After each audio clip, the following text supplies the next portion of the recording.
Let's return to This Week in America. Here's your host, Rick Bratton. Welcome back, everybody. This Week in America online, thisweekinamerica.us. Great to have you with us on the program today. 30 years in the making, 5 episodes, million-year-old romance, past lives, space battles, intrigue, Lemuria, Atlantis, interdimensional scientific and spiritual principles, today's false religious beliefs, and other secrets exposed in detail. This series, the Legacy series, is a must-read by every truth seeker. Legacy is a futuristic novel based on the author's visions and previous sojourns in this and other worlds.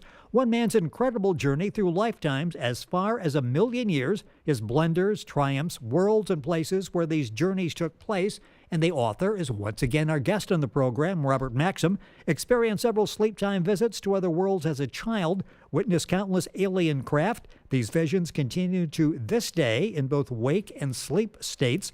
He studied concert piano at age 3, but changed his calling to science following his visionary experiences. It's the Legacy series, and the author back with us on the program, one of our most popular guests ever. With us on the show, Robert Maxxim. Robert, welcome back to the show. I say one of the most popular guests that we've had. We get such response. And once again tonight, I don't get to ask any real questions because we're answering all of yours. We ask people to submit their questions at our website or at Robert's, and we bring them up on the program. And Robert, we've got some really good questions this time. First of all, welcome back, and how are you doing? Oh, fantastic. Thank you and listeners for having me on the show. I'm here to serve. Well, in serving, you're doing in a fine shape. And we're going to mention here in a few minutes, you've got the conference coming up in Las Vegas, and we were chatting beforehand. You've got like a world tour coming up here where you're going to be doing conferences in different cities. We'll talk about that in a few minutes. But let's jump in. This is sort of picking up where we ended up the last time. And you said, let's start next time in talking about this because we didn't have enough time to do justice. The first question is, does the government have pictures and information proving life on other planets that they are not showing us? And we talked about this last time. You told a story that led me to believe, at least, that a story was suppressed that might have been a real revelation. Talk about that. Are they not giving us all the information? The government not giving us everything? Oh, absolutely. It's 99.99999% hidden. Wow. And most don't realize just what it is that's hidden. If listeners would have a look at my website under the evidence tab, there they will find pictures of buildings, animals, trees, water, bases on the moon, and spacecraft.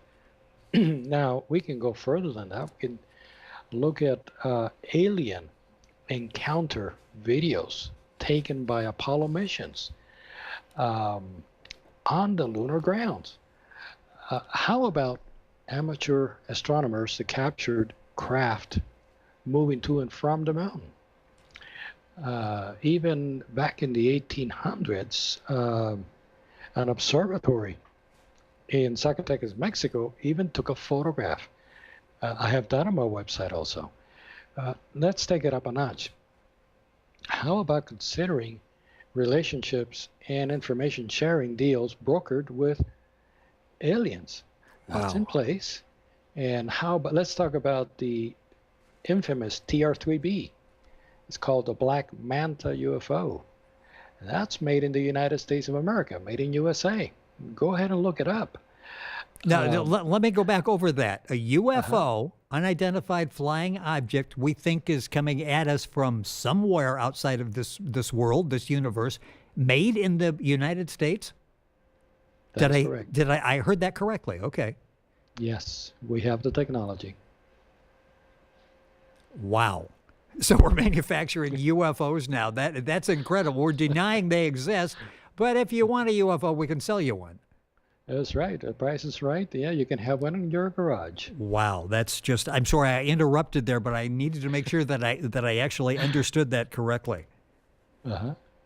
There was an instance, I was working at the Jet Propulsion Laboratory way back then. I may have made mention of this, but talk about suppressing information. I was working in the imaging lab, and I met individuals and saw pictures where their whole job was to take pictures taken by the lunar satellites of the time. We're talking 1981 thereabouts. And their job was to take a look at this picture, and if they saw anything on the surface that looked alien, they were supposed to either smudge it or cut and paste a section of another lunar picture, and they were supposed to insert it into that section to cover it, and then remaster the photograph. This was going on extensively back in the 80s. This is just absolutely amazing. I see why you didn't want to get into this in 30 seconds at the end of the last program, because there's so much there. And it's interesting because you can find a lot of what Robert's mentioned on his website, which is rgaetan, rgaetan.com. What are the evidence tab? That's where you've got and plan on spending a little bit of time there, because you're going to all of a sudden find hours have gone by and you're looking at this thinking, could this actually be true? So the government really has tried to suppress this. There's no doubt in your mind. You've actually seen this. Yeah, I've been in the center where they smudge the pictures. I have been in conferences that have been suppressed that showed writings on the rings of Saturn. So, yep, I have been in misinformation central. You could say that. It's interesting, and that question we really appreciate, and the one that brought all this on the last program. If you have questions, it's very simple. You can go to Robert's website, rgaetan.com, and there's an area there where you can contact the author and you can submit your information. Go to our website, thisweekinamerica.us. There's an area there for viewer comments, and just put your question, which I'll direct to Robert. And if we don't get to it on the next program, it's because we had a lot of others coming in. We try to take these in order as they come in, but we keep going through these, and we'll try to get through as many as possible on the program tonight. If I'll quit talking and go to the second question, which is, I've seen your picture on Mars. I've seen your pictures of Mars. Have you ever been intimidated by the government for taking these pictures and making them public? Oh, since I was 15 years of age. Sorry. Wow. I have been blocked. I have received discouraging encounters. I've met government agents face to face. I've been told to quit it. I've been threatened. And I even lost 4 jobs, 4 employments as a result of my activities. Even recently, I won't mention who out of respect, but I have suddenly been taken off of employment. Extremely important responsibilities. No one else could do the job. I was sure of it.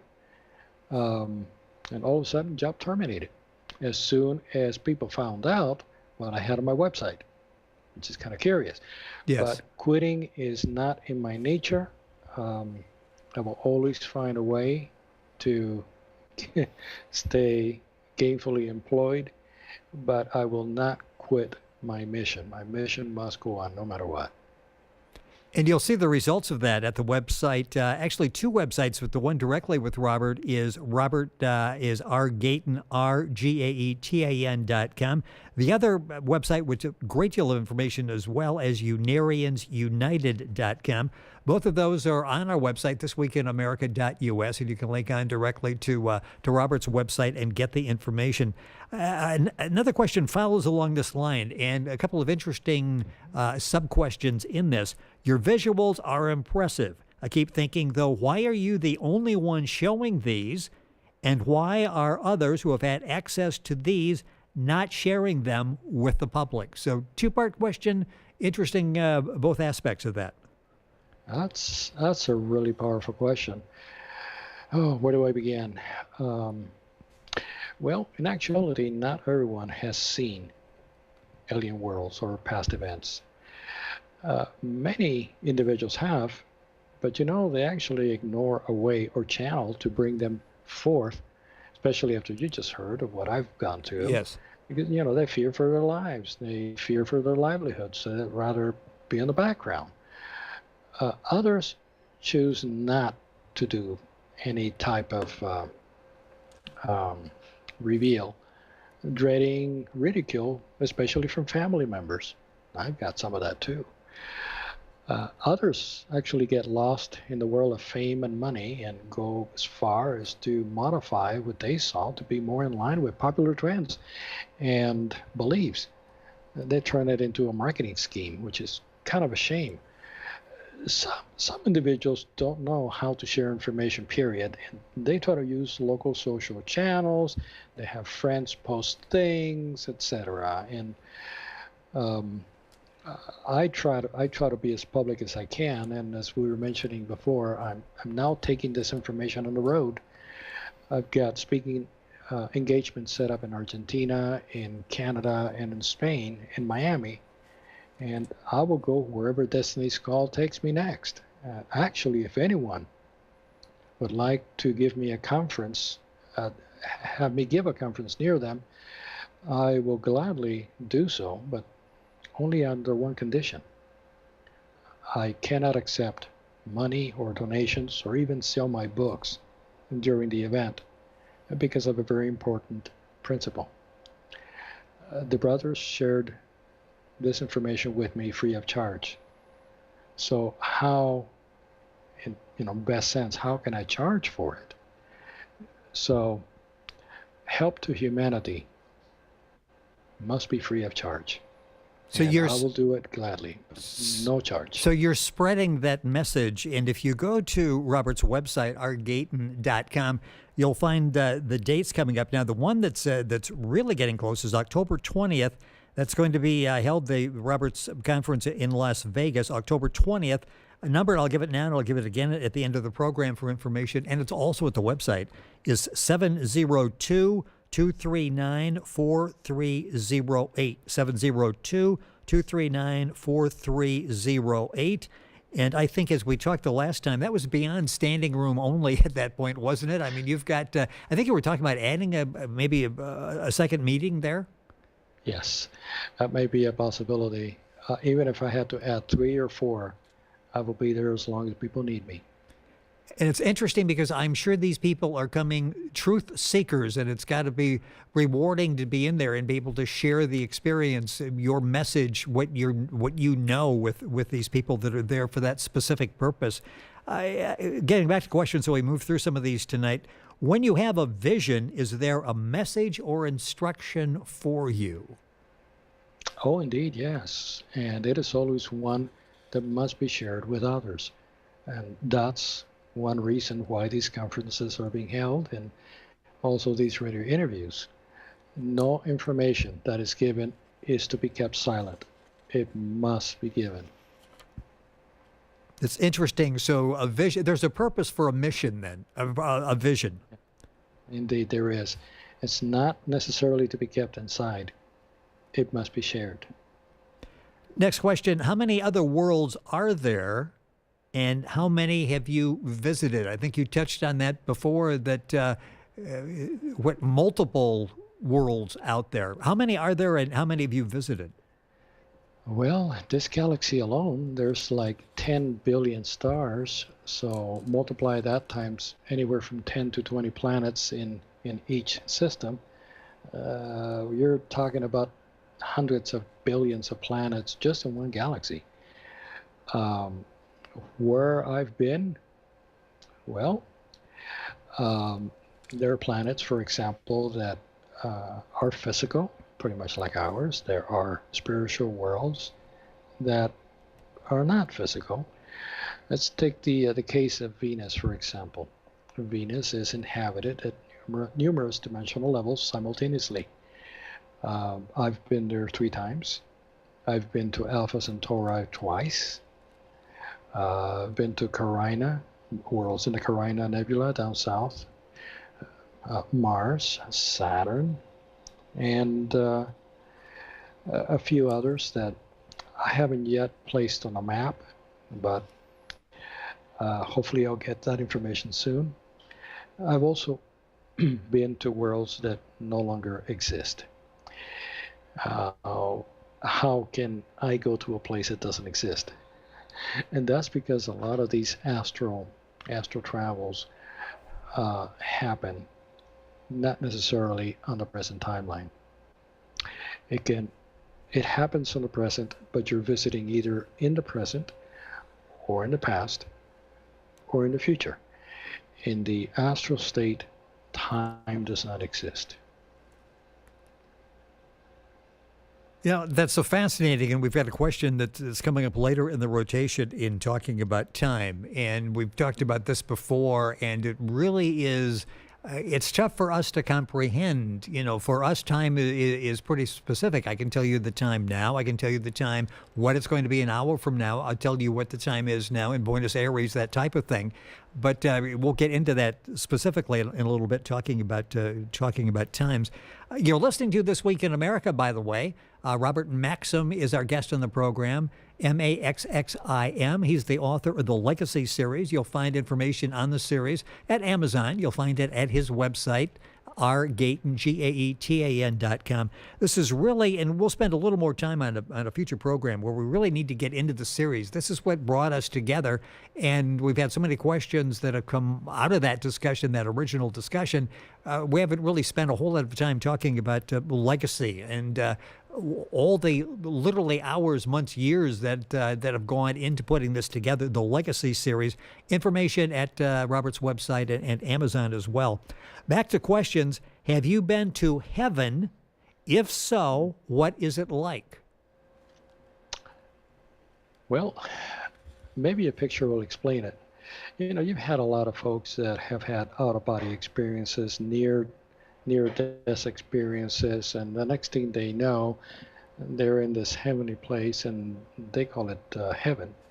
Well, it really isn't heaven. It's just a step in the ladder of dimensions. So what I can say, it's not a cloud, it's not a final destination, but it's just a dimensional plane that is higher than ours. So above that plane, there are even higher heavens without end. I'll direct listeners to view the Venus video that's on my website, and that's what we would call heaven. And I think when you see it, you will agree, boy, that's heavenly. But you know, it's only like a rest area in evolution's infinite highway. There are even grander places, grander dimensions beyond your dreams that lie beyond that. So when you see that Venus video, just think of it. That's just the tip of the iceberg. If you think that's beautiful, wait until you see what's waiting there for you.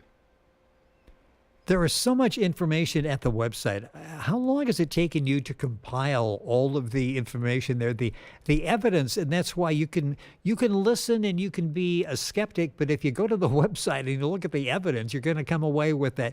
At least, well, maybe there's some possibility to this. It's very thorough. How long has it taken you? How many years have you put into the compilation of that evidence folder? Oh gosh, about 45 years, roughly. Wow. That's just a wealth of information there that, like I say, allow plenty of time when you're going to look at that, because you're going to want to keep going back and looking at the information. A lot of it, as Robert has talked about, you can sort of reference what we're talking about during the course of the program. We've talked about, and I mentioned it before, one of the websites is unariansunited.com. A question: the website Unarians United is often mentioned on the radio interviews. What is Unarius, and is this another religion? No, it's not a religion. Unarius is composed of numerous students who share in a positive forum their experiences, much as the experiences I've had. There is a dimensional plane that is, shall we say, a development area for spiritual beings. Venus is one of those worlds, actually. It's one of the members of what we call the Unarius plane. The information on these planes was brought forward by numerous psychics. One of them was called Dr. Ernest L. Norman. And he had perhaps the most thorough view these dimensions. I happened to see it first when I was 15 years old. I didn't read Dr. Norman's descriptions until I was 18. So that was my checkpoint, my verification. Check, this is real. So Unarius is basically a group of higher celestial worlds. We can call it heaven, like we were just describing. It is not an earthly group or place. It is not an earthly building or belief system. It is actually a spiritual organization. Now, this I have to mention, that sometimes beliefs and teachings can be adulterated. And as people research Unarius, I do have to say, there's one group in California that has set themselves up as Unarius agents on this world. Dr. Norman said, don't do that. The planes, these higher planes have said, don't do that. But yet these people decided to go on their own and really make a religion out of this. And that's not the intent of the infinite, not at all. And also what these people have to share is not in line with celestial objectives. What they're about is basically waiting for UFOs to land, and they actually worship their teacher. This is just, I have no word to describe just how wrong this is. So, but other than that, the Unarius planes are very real, and I have been to them. So, just word of caution as you search for information. You can be very easily waylaid by those who have distorted information. You always have to check and verify before you give in. So please research and verify everything. Yeah, research and verification are two words that Robert has used. This is program number 40 that we've done, and I don't think there's been any one of the 39 previous programs where he hasn't talked about being able to discern what actually is being said and doing some research and making sure it may sound great. It may be the answer you want, but it may not be accurate. So right. Robert Maxxim, our guest on the program, author of Legacy Series, his website, ourgaten.com. Link on by going to our website, thisweekinamerica.us. Back to a religion question.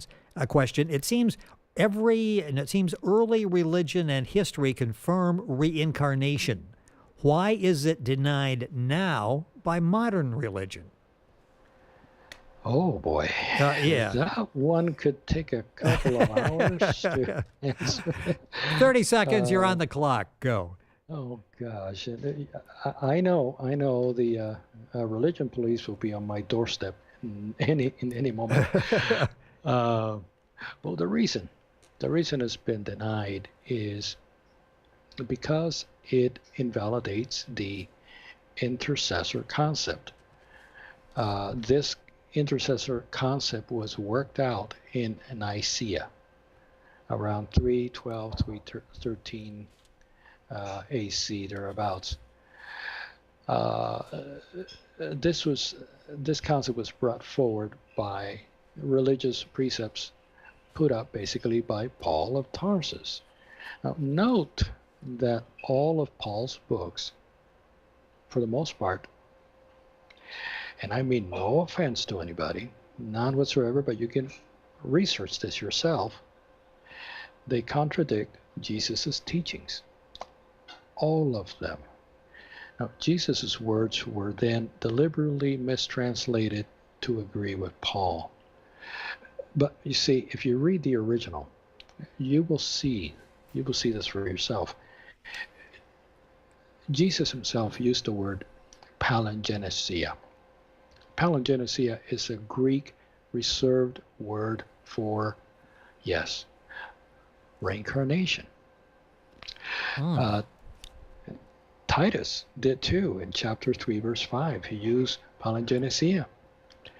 Now, we've all read about the man that was born blind and the Pharisees asked Jesus, well, was this man born blind because of his sins, or was it the sins of his parents? Well, if this man was born blind and had not committed sins yet, does that make sense? That he was born blind because of his sins? See, the Pharisees believed in reincarnation, and that's what they were talking about. If you read Pharisee works, you will see that they actually practice reincarnation. Also, read founder references to reincarnation, and that includes generations from the Apostle Mark, like Origen. How about Saint Augustine? There are so many. I could take hours to describe this. I know my 30 seconds are up, but well, I'm not gonna stop you. You are on a roll and doing very well. You have me hooked with this. I forgot I put you on the clock, and we've exceeded that time. So whatever it takes, it's interesting the explanation. And then again, we're back to this whole translation deal where people sort of translated the way they wanted it to be translated. Well, Rick, and here's one. How about Enau Anoten? Enau Anoten has been translated as born again. And this is all over the internet. Born again means this, born again means that. You have to look at Enau Anoten and find out what it means.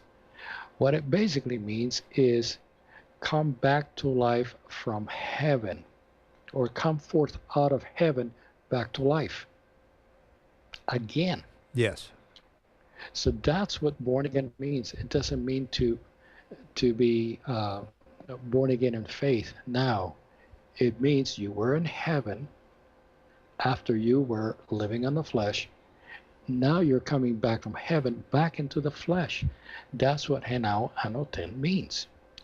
You will find all of these references in the Science tab again of my website. That's a very important tab for researchers, where there are several topics on reincarnation that you can see from all over the world. The reincarnation, you see, is not just stuck to Asia. It's stuck to the Middle East. It's stuck to the past. How about the Americas? Tons of information there. Even scientific evidence. Now, Christianity, Paul's style, did not stand a chance against reincarnation. So that's why reincarnation had to go. I hope that helps, and I hope the information that's on the website can help. Yes to both. That did help and gives us a little bit of context in addressing the question that was asked. And again, further at the website, once again, a wealth of information, rgaetan.com. Link directly by going to our website, thisweekinamerica.us. Next question, can you initiate contact with the aliens? It's an interesting question. If you haven't heard in a while and you'd like to get a sign of some kind, can you initiate that? The logical answer for those who understand contact in a certain way would be a flat no. But taking it in a different route, I would have to say that the contact is there at all times for us that are of same heart and mind as these people are. Now, I hold dear to all those I've met, physically and spiritually, especially masters that I outline and describe in Legacy. Now, that said, see, contact is not like picking up a phone and making a phone call. Right. No. Rather, it's a feeling of kindness and love that overcomes you from that being. That is the contact. The conscious mind and concentration. I'm going to contact Rick. I'm going to contact Rick. I'm thinking of Rick. I'm going to contact Rick. No. What's going to happen there is that might bring unto you an imposter. So we have to be very careful with all of this. It's not you. It's what you have in here that makes the contact. And if this is not in phase with a higher form of life, it's not gonna happen. You want contact, you have to change yourself. So if we are too anxious for contact, we're sort of vulnerable for sources that we shouldn't be receptive to. That is correct. Please be careful. And be careful of those that say that they can make contact, because who knows what in the world is getting in there. Be very leery. Ooh, that's interesting. You can think of people who have advertised in the era of internet, very easy to do, where I can put you in contact. You can talk with spirits. You can talk with aliens. It's not that easy. You can't get a group together, send out a text, and talk to a brother. Now, if you can't talk to yourself coherently and understand your thoughts, how can you detect the truth of who is coming into your mind? You don't know yourself, much less what's coming in. So first, concentrate on you. Make sure you're clear. And then you'll begin to sift out experiences from the outside. Powerful stuff. Again, a lot of this backed up with information at the website, and you can link on by going to our website, thisweekinamerica.us. This question is a little complicated here, a little complex, so I'll give you maybe 45 seconds to answer this one, because this could take could take a while. It starts off, I got 3 parts to this. Why are we here? What is our purpose for this life? And what is our goal in this life? I'll give you a minute. Well, that's the ultimate question to life. Wow. Somebody out there would just say, well, life just happens. Not exactly. We're here to learn certain lessons that can only be learned here before you can move on somewhere else. Like I say in Vegas, what happens in Vegas stays in Vegas. Well, what happens here stays here, and it has to be taken care of here. So the purpose of life is to go over, review what you've done this plane before you can move on. So our purpose is to apply what we learned in between lives on higher spiritual worlds before coming down and passing it on to our lower self, so that it can progress upward and out of this school planet. Now, I've got to tell you, that lower self is not a very good student. It doesn't like to be taught. And when you come down to teach it, boy, does it give you a warm reception. But that's why we get training in between lives, so we can deal with this lower self and teach it a few things. It could easily take 1 million incarnations to fix this lower self. But only those that are dedicated and are attentive and that make a mission to fix their lives, instead of chasing flying saucers and trying to contact these beings, they can start doing something about it. So don't waste your time. Don't waste your time. Take care of yourself first. Be serious about it. Do everything you can do to learn what you've got in your heart. That's why you're here. Robert Maxxim, our guest on the program, author of the Legacy series. If you're just joining us, his website is rgaetan, GAETAN.com. We've had some really good questions tonight. I'm just trying to read them. I didn't come up with them. They are listener questions, and it could be your listener question. What you need to do is go to Robert's website, author comments there, author contact, and leave your question. Go to our website, thisweekinamerica.us, viewer comments, and put the question in there for Robert. I love this next one. How long have I been me? How many years in different bodies?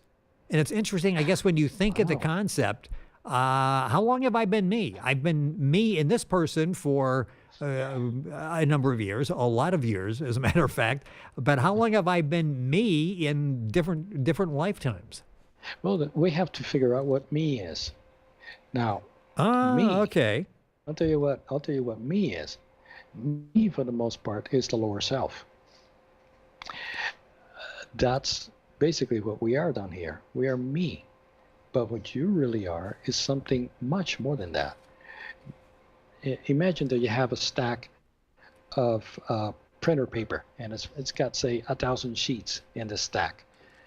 Well, the lower self is the bottommost sheet. You got all these other sheets above you. That's what you are. Now, you only see just that one sheet. But when you transition, when you die, then you begin to see all these sheets, and you begin to feel what these sheets feel like, what they know, because you have also been training and feeding those layers of consciousness. So now, the consciousness that comes down to the lower self is, you can actually separate your lower self from that consciousness when you are objective, and then you can stand back and watch that lower self and watch what it does. So then you realize what that thing is, and you realize what your consciousness is.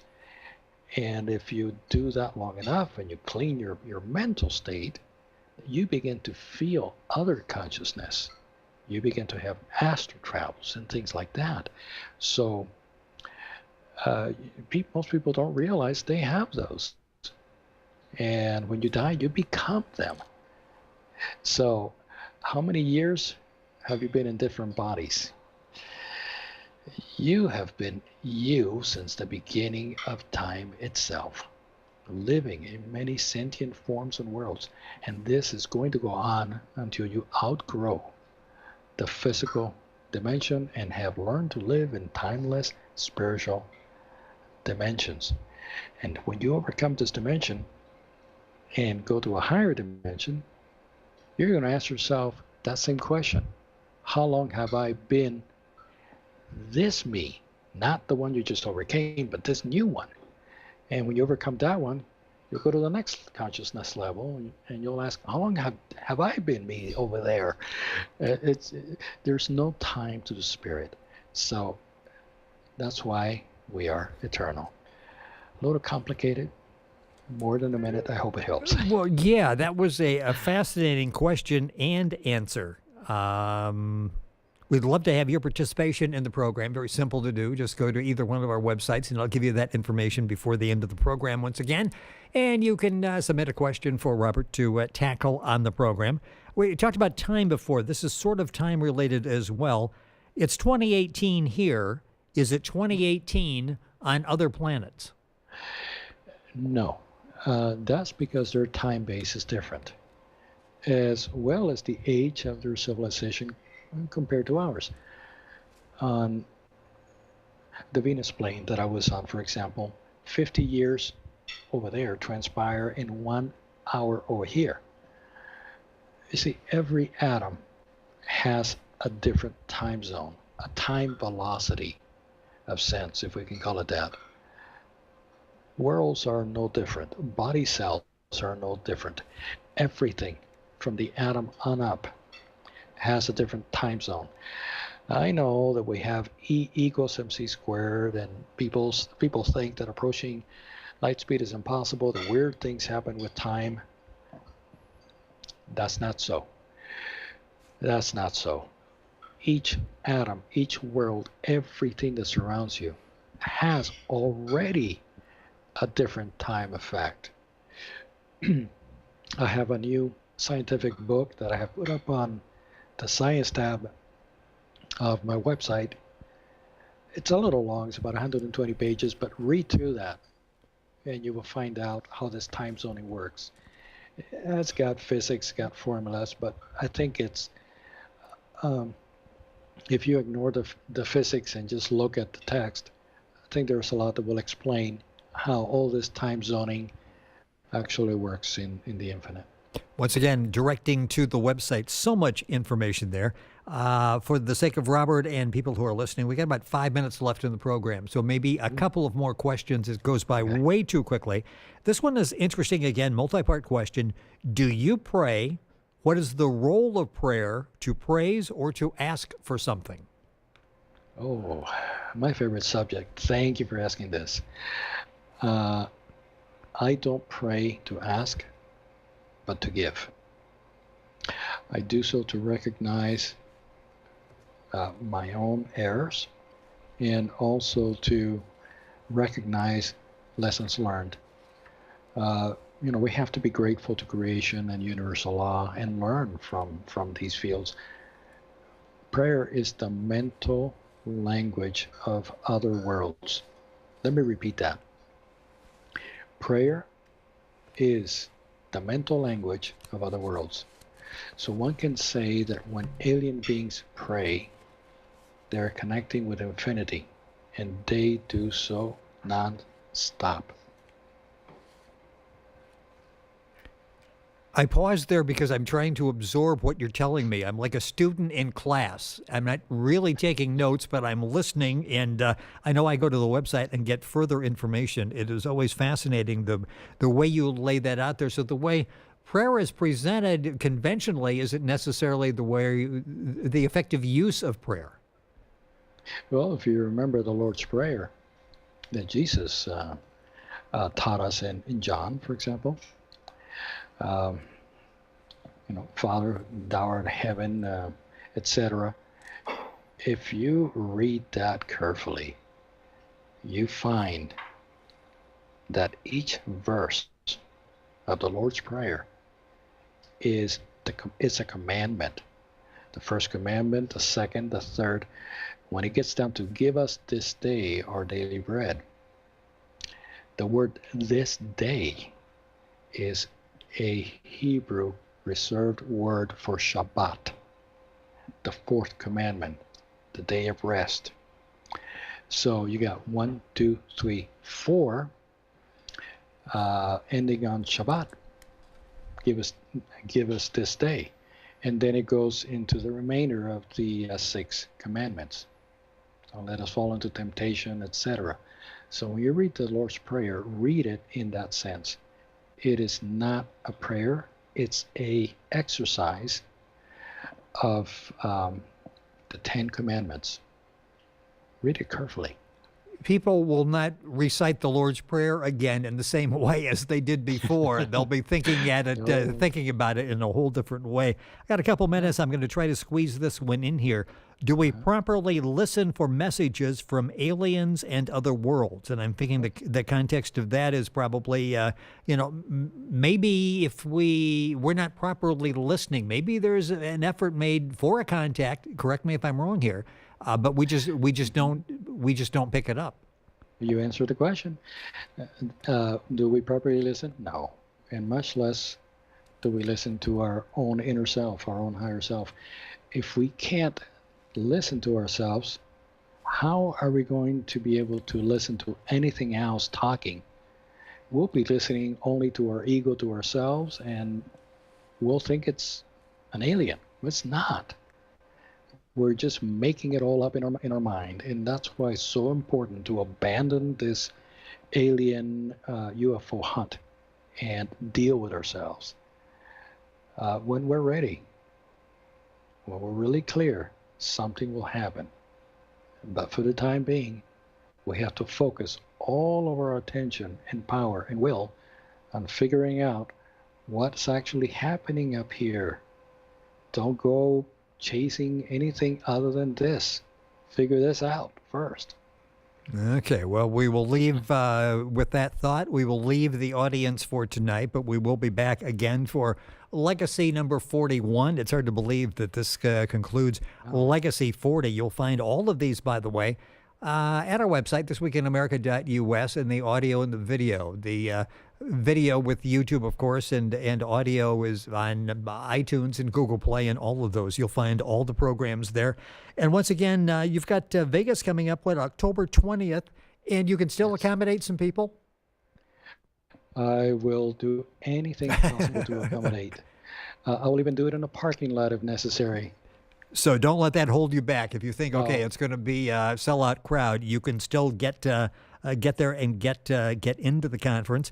The number to call is 702 702-239-4308, 702-239-4308. If you can't jot that down, just go to Robert's website.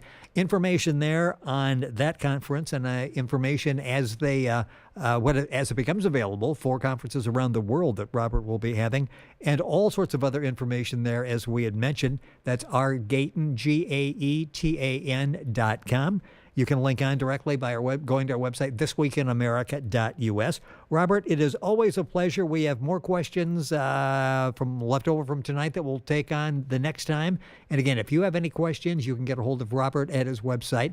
Send it to our website, thisweekinamerica.us, and we will make sure that they're brought up on a future program. Robert, thank you once again for being with us. As always, great information. A pleasure. Thank you. Absolutely, and thank the listeners as well for their cooperation. Yes, and I appreciate you bringing that up, because the program tonight the content was provided by you, the listener, and we sincerely appreciate that. And keep the questions coming. We'll keep the answers coming at this end. You're listening to This Week in America. All the information on tonight's program at our website, thisweekinamerica.us. Stay tuned. We're back after these messages.